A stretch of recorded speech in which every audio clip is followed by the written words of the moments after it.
Breaking news has shaken the world again as new revelations emerge about the reality of Russia's war when the cameras are off. Hidden away from the public eye, a very different picture unfolds, one that is shaping the future of global security and human lives in ways few could have imagined.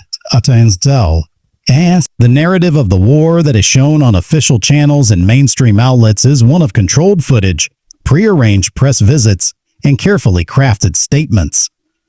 But the truth, as seen by soldiers, aid workers, residents, and independent observers, tells a deeper and far more complex story about power, loss, and survival. This is the hidden reality that needs to be understood in order to grasp the consequences of the conflict.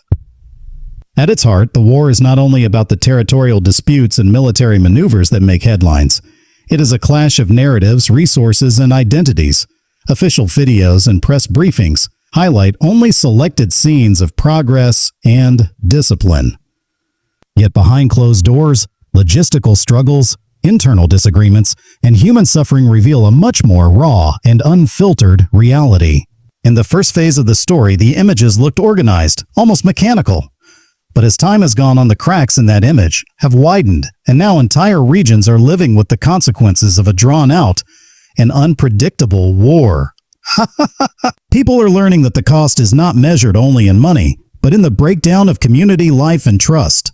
On the exterior, the war presents a dramatic theater of tanks rolling over fields, missile systems firing, destroyed infrastructure, and scorched landscapes. Roads, bridges, and homes are shattered into fragments, symbolizing not only the material loss, but also the destruction of normalcy. Propaganda images show gleaming equipment and disciplined troops standing in formation. But on the ground, much of the hardware is aging, stripped for parts or improvised with field repairs. The exterior view also reflects how the conflict spreads beyond the battlefield into cyber attacks, energy policy disruptions, and manipulation of global food supplies. Outside observers can see the changes in border towns, the endless queues of refugees, the closed factories, and the blackouts in entire cities as the war touches every layer of daily life. Inside this war, the reality is much shorter and sharper. Soldiers endure harsh conditions with limited supplies, outdated gear, and low morale. Civilians live in basement schools and underground shelters, coping with constant fear and uncertainty. The interior view is rarely captured on television, but it is crucial for understanding the human cost of the war.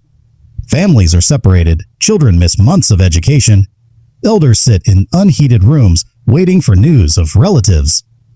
Even the fighters themselves speak of exhaustion and doubt, revealing a psychological interior that is at odds with the heroic image projected by state media. The gap between appearance and lived experience becomes wider every month. When we talk about performance, the public image of Russian military capability differs from what insiders describe.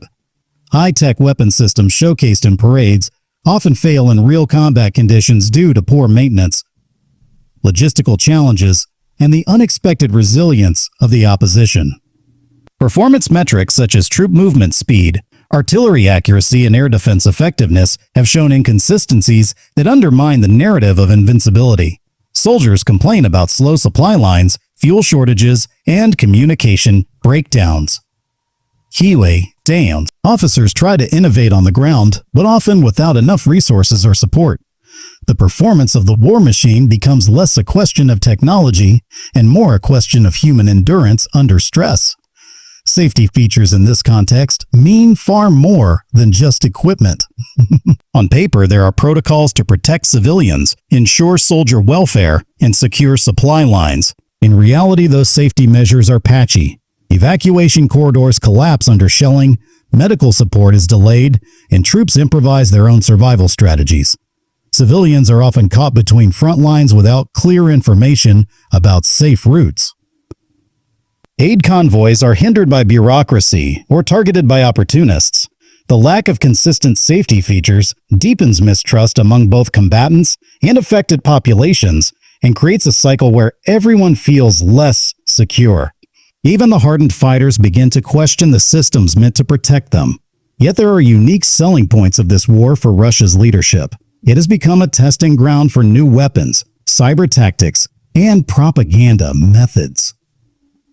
The conflict also serves as a rallying narrative for domestic audiences and a warning to neighboring countries. These selling points are not about financial profit, but about influence, deterrence, and reshaping international norms. The government can demonstrate capabilities to allies and rivals alike, test new forms of economic adaptation under sanctions, and refine techniques of information warfare. For some actors involved, this conflict becomes a laboratory for the future of hybrid warfare, though the human price of this experimentation is immeasurable. Speaking of price, the cost is staggering. Economically, Russia has poured billions of dollars into sustaining operations while sanctions erode revenues and isolate key industries. Human costs are immeasurable: thousands of soldiers and civilians killed or injured, millions displaced, and long-term mental health crises emerging in entire regions. This is a price that far outweighs any perceived gains. Families on both sides live with loss, veterans return with trauma, and entire towns struggle to rebuild even as the fighting continues elsewhere. The price is also geopolitical, as alliances shift and trust erodes among nations, watching how norms of war are rewritten in real time.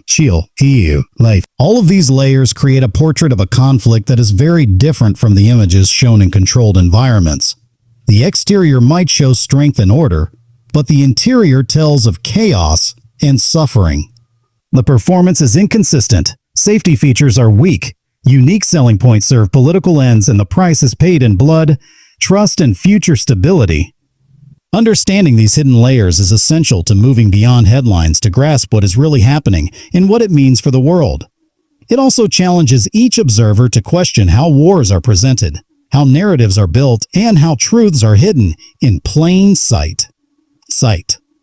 The truth of Russia's war when the cameras are off is therefore not a single story, but a mosaic of experiences. It is the soldier on the front line improvising repairs to a decades-old vehicle, the mother in a darkened shelter comforting her child, the engineer trying to keep power running in a bombed city, the diplomat negotiating under pressure, and the journalist piecing together fragments of fact. Each of these perspectives adds to the whole and reveals how complex and costly modern war becomes when stripped of its cinematic frame. In the end, the conclusion is unavoidable. Behind the official footage and the parades lies a protracted struggle that consumes resources, lives, and legitimacy. The exterior surfaces cannot conceal the cracks forever, and the interior stories will continue to emerge despite censorship and fear. Performance without sustainability falters, safety without commitment fails, unique selling points without ethics backfire, and the price without accountability keeps rising. By listening to those hidden voices and examining the evidence beyond the cameras, the world can begin to understand the true nature of this war and the urgent need for accountability and resolution before the damage becomes permanent.